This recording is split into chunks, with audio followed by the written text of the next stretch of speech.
میرے محترم بھائی اور بہنوں، حج آدم علیہ السلام سے شروع ہوا ہے۔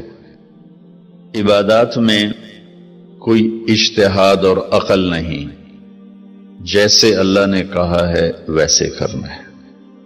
نماز اپنی عقل سے ہم معلوم نہیں کر سکتے، روزہ ہے، حج ہے۔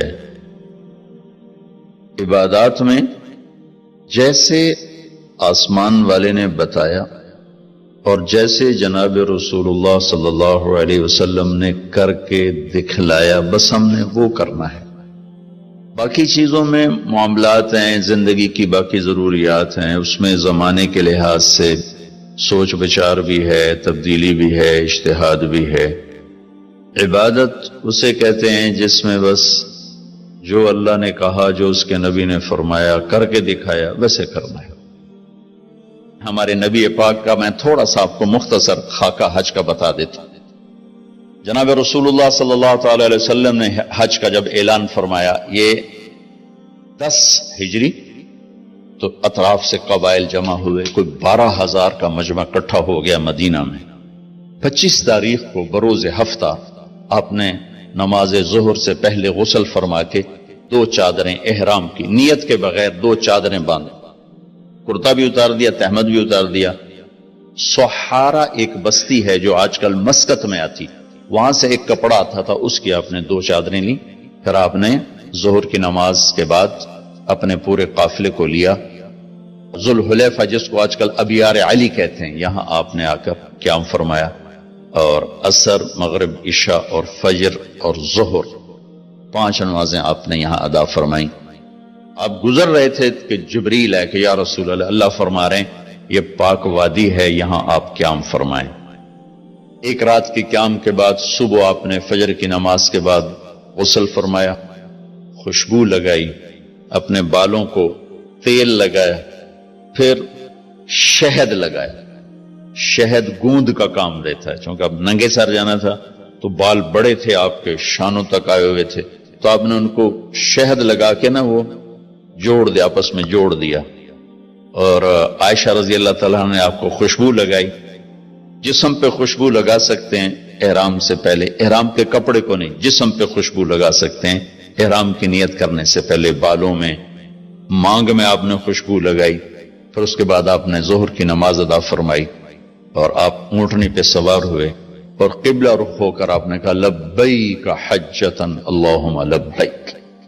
آپ نے حج کا احرام باندھا تو جبریل آئے کہ یا رسول اللہ، اللہ تعالیٰ فرما رہے ہیں عمرے کو شامل فرمائے۔ وہاں سے آپ چلے، آپ کے ساتھ کوئی 12,000 کا مجمع تھا، اور آپ ملل میں آپ نے قیام فرمایا۔ ملل سے نکلے اور روحا میں پہنچے۔ روحا میں کنواں ہے، وہاں 70 نبیوں نے قیام کیا ہے حج کے دوران، حج پر جاتے اور آتے ہوئے۔ وہاں آپ نے بھی قیام فرمایا، رات بھی ٹھہرے۔ روحا سے چل کر آپ افایا پہنچے، افایا سے عرج پہنچے، عرج سے ابوا پہنچے۔ ابوا پہنچے تو سامنے بستی تھی جہاں آپ کے سارے انتظام کیے گئے تھے رہائش کے، اور یہ قافلہ 12,000 کا اب 60-70,000 کا ہو چکا تھا۔ تو ابوا میں آپ کی والدہ کی قبر ہے، حضرت آمنہ رضی اللہ تعالیٰ عنہ کی قبر مبارک ہے۔ تو آپ سڑک سے یوں ہٹ گئے، اندر پہاڑوں میں چلے گئے۔ اکثر مجمع تو نیا تھا، انہیں نہیں سمجھ میں آیا کہ اللہ کے نبی اندر کہاں جا رہے ہیں۔ چندے کو پتا تھا کہ آپ کہاں جا رہے ہیں، تو آپ چلتے چلتے چلتے چلتے چلتے ایک جگہ آپ نے اونٹنی کو بٹھایا، کوئی وہ 70-80 فٹ اونچا پہاڑ ہے، تو وہاں سے آپ اوپر چڑھے۔ یہ اپریل کا مہینہ تھا اور ماں کی قبر کے سرانے تشریف لائے، اور یوں آپ نے گھٹنے اٹھائے اور ہاتھ یہاں رکھے اور سر یہاں لیا، یہ پوزیشن بنائی جیسے چھوٹے بچے بناتے، اور پھر جوں سرہانے بیٹھ کے رونا شروع کیا۔ صدمہ تو چند دنوں بعد بھول جاتا، میں اب اپنی ماں کے یاد میں رونا بھی چاہوں تو رونا نہیں آتا، اپنے باپ کی یاد میں رونا بھی چاہوں تو رونا نہیں آتا۔ اور میرے نبی کو 57 برس گزر چکے تھے ماں کے گئے ہوئے، تو وہ 57 سال پرانا درد ابھی زخم بھرا نہیں، آپ اس پوزیشن میں بیٹھے اور اتنا روئے کہ سارا رواں آپ کا آنکھ بن کے رو رہا تھا، وہ ساری داڑھی آپ کی آنسوں سے تر ہو گئی، اور آپ نے آگے جانے سے انکار کر دیا کہ میں آج رات اپنی ماں کے پاس ٹھہروں گا۔ آپ نے رات وہیں گزاری۔ کیا رات تھی! ابواس سے چلے تو آپ عصفان پہنچے، عصفان تھے تو آپ نے کہا ابوبکر یہ کون سی جگہ ہے؟ کہا جو عصفان۔ کہا میں دیکھ رہا ہوں ہود اور صالح علیہ السلام گزر رہے ہیں اس وادی سے، لبیک کہتے ہوئے حج کو جا رہے ہیں۔ عصفان سے آپ مرہ زہران پہنچے، پھر وہاں سے آپ صرف پہنچے، پھر وہاں سے آپ تنعیم پہنچے۔ تنعیم میں آپ نے احرام کی چادروں کو تبدیل فرمایا، جو 2 چادریں مدینہ میں زیب تن فرمائی تھی، تنعیم اتار کر 2 نئی چادر اسی کپڑے کی۔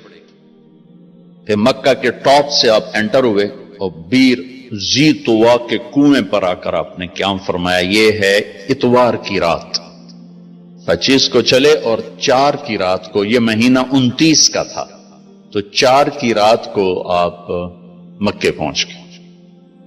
اور اتوار کو صبح آپ نے غسل کیا، خالی پانی بہایا اور عمرہ کے لیے تشریف لے گئے۔ صفا مروہ کی طرف سے آپ پہنچے، باب و بنی شیبہ کے سامنے آپ نے اونٹنی کو بٹھایا تو بنو ہاشم خاندان کے بچے آ گئے، ان سب کو ملے، کئیوں کو اونٹنی پہ بٹھا لیا، کئیوں کو پیار کیا، گلے لگایا، پھر ان سب سے ہو کر باب و بنی شیبہ، یہ باب و بنی عبد مناف تھا، آپ کے خاندان کا دروازہ تھا، اس سے آپ انٹر ہوئے، اور جب آپ فارغ ہوئے تو باب و بنی مخزوم سے آپ باہر نکلے۔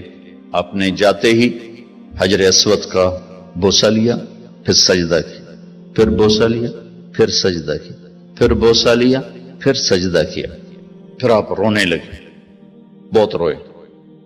اس کے بعد آپ طواف شروع فرمائے۔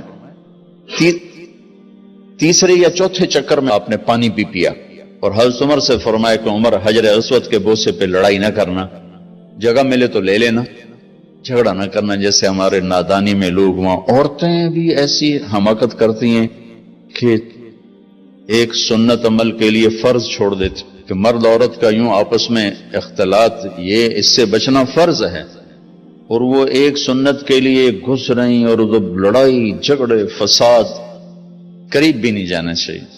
اللہ کے نبی نے استلام کیا، جب رش ہو گیا تو آپ کے پاس ایک لکڑی تھی، وہ دور سے یوں لکڑی کو لگا کر اور اس کا بوسہ لے لے۔ پہلا آپ نے بوسہ لیا، اس کے بعد رش ہو گیا تو پھر آپ نے ہر دفعہ بوسہ میں ایک دفعہ بوسہ لیا، اس کے بعد آپ کے پاس ایک لکڑی تھی، اس لکڑی کو آپ یوں چھوتے تھے اور حجر اسود کو، اور اس کا بوسہ لے لیتے تھے۔ بوسہ صرف ایک دفعہ، پھر جب آپ نے 2 نفل پڑھ لیے اور تشریف لے گئے صفا مروہ کے لیے، تو پھر حجر اسود کا بوسہ لیا اور آپ نے جا کر صفا مروہ پہ 7 چکر پورے کیے۔ بعض روایت میں ہے کہ 3 چکر پیدل کیے، پھر مجمع زیادہ ہو گیا تو 4 اونٹنی پر بیٹھ کر گیا تاکہ لوگ دیکھ لیں۔ اس کے بعد آپ نے اعلان فرمایا کہ بھئی جن کے پاس قربانی کا جانور نہیں ہے وہ احرام کھول دو۔ تو صحابہ نے کہا یا رسول اللہ آپ کھولیں، تو آپ نے فرمایا کہ میرے پاس قربانی کا جانور ہے، ابو بکر کے پاس، عمر، زبید، طلحہ یہ نہیں کھولیں گے جو کہ ان کے پاس بھی قربانی کا جانور ہے، باقی جن کے پاس نہیں کھول دو۔ تو سب نے کھول دی، اور حج افراد بھی تمتع بن گیا، حج قران بھی تمتع بن گیا۔ اب نہیں ہو سکتا، اب جو نیت کریں گے وہی کرنی پڑے گی، لیکن اللہ کے نبی کا خاص حکم تھا تو سب کا حج تمتع بن گیا۔